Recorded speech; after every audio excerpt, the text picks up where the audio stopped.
Study world IQ के इस video में हम लोग गुप्त काल से रिलेटेड सभी एमसीक्यू महत्वपूर्ण प्रश्नों को सोल्व करेंगे। यहाँ पर उन्हीं प्रश्नों को लिया गया है जो आईएएस, बीपीएससी और एसएससी में पूछे गए हैं। गुप्त काल के बाद गुप्तोत्तर काल और उसके बाद मध्यकालीन भारत से रिलेटेड सभी महत्वपूर्ण एमसीक्यू प्रश्नों को सोल्व करेंगे। अगर आप हमारे सभी वीडियो का नोटिफिकेशन चाहते हैं तो हमारे स्टडी वर्ल्ड आईक्यू चैनल को सब्सक्राइब कर लें और बेल आइकन को क्लिक कर लें ताकि नोटिफिकेशन आपको समय समय पर मिलता रहे।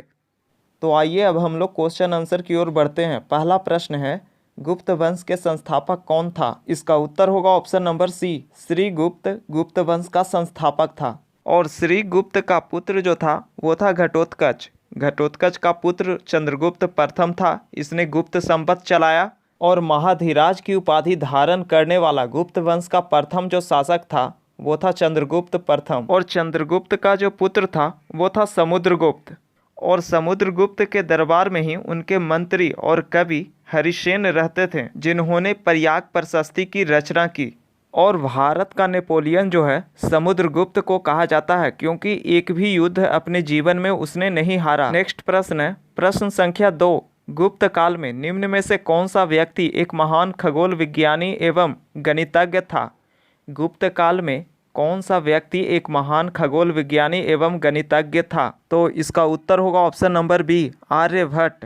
आर्यभट्ट ने कोपरनिकस से पहले ही बता दिया था पृथ्वी अपने अक्ष पर घूमती है। इन्होंने गणित में एक पुस्तक लिखी, आर्यभट्टीय सिद्धांत। इन्होंने पाई का भी मान दिया। आइए नेक्स्ट प्रश्न की ओर बढ़ते हैं। प्रश्न संख्या 3 है, गुप्त शासकों की दरबारी भाषा क्या थी?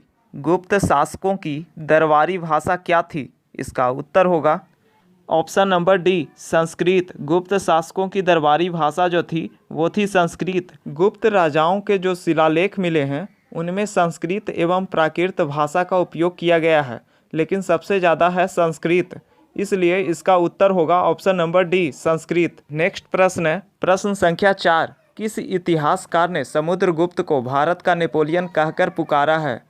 किस इतिहासकार ने समुद्रगुप्त को भारत का नेपोलियन कहकर पुकारा है? इसका उत्तर होगा option number A, BA. Smith. BS. Smith. ऐसा इसलिए उन्हें कहा गया है क्योंकि उन्होंने एक भी युद्ध अपने जीवन काल में नहीं हारा था। प्रश्न संख्या 5 है, गुप्त वंश का वह राजा जिसने हूनों को भारत आने से रोका था वह कौन था? गुप्त वंश का वह राजा जिसने हूनों को भारत आने से रोका था वह कौन था? इसका उत्तर होगा ऑप्शन नंबर सी, स्कंदगुप्त।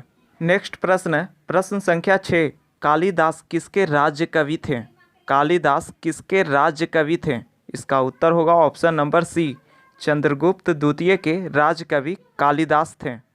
आइए नेक्स्ट प्रश्न की ओर बढ़ते हैं। प्रश्न संख्या 7 है, अजंता चित्रकारी का विषय वस्तु किससे संबंधित है? अजंता चित्रकारी का विषय वस्तु किससे संबंधित है? बात करें अजंता पेंटिंग्स की तो यह महाराष्ट्र के औरंगाबाद जिले में अजंता की पहाड़ियों के गुफाओं में बनाया गया पेंटिंग्स है। और ये जो पेंटिंग्स है गुप्त काल में बनाया गया है। लगभग इन सभी पेंटिंग्स में गौतम बुद्ध का चित्रण किया गया है, तो इसका उत्तर होगा ऑप्शन नंबर बी, बौद्ध धर्म से। नेक्स्ट प्रश्न है, प्रश्न संख्या 8, भारतीय संस्कृति का स्वर्ण युग कहा जाता है? भारतीय संस्कृति का स्वर्ण युग किस युग को कहा जाता है?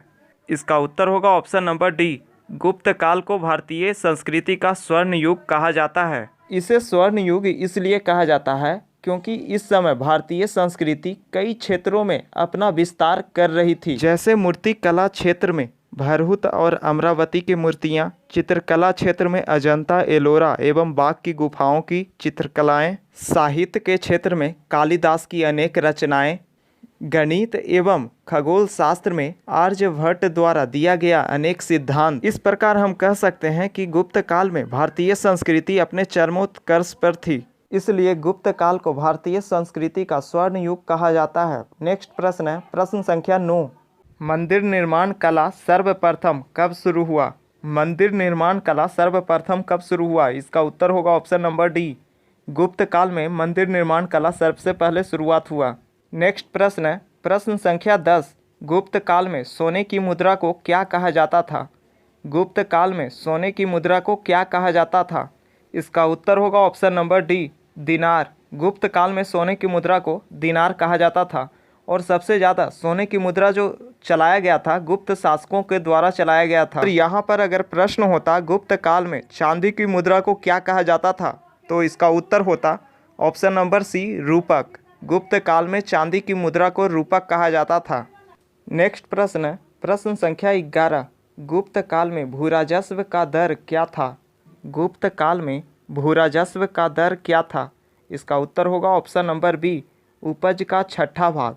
गुप्त काल में भूराजस्व का दर जो था उपज का छठा भाग था। प्रश्न संख्या 12 है नगरों का क्रमिक पतन किस काल की विशेषता थी? प्रश्न है नगरों का क्रमिक पतन किस काल की विशेषता थी? इसका उत्तर होगा ऑप्शन नंबर ए, गुप्त काल की। गुप्त राजाओं का राजधानी पाटलिपुत्र था। धीरे धीरे पाटलिपुत्र का महत्व कम होते जाता है और 6वीं से 7वीं शताब्दी के बाद पाटलिपुत्र का बहुत कम ही जिक्र मिलता है। नेक्स्ट प्रश्न है प्रश्न संख्या 13। किस वंश के शासकों ने मंदिरों एवं ब्राह्मणों को सर्वाधिक ग्राम अनुदान में दिया था? किस वंश के शासकों ने मंदिरों एवं ब्राह्मणों को सर्वाधिक ग्राम अनुदान में दिया था?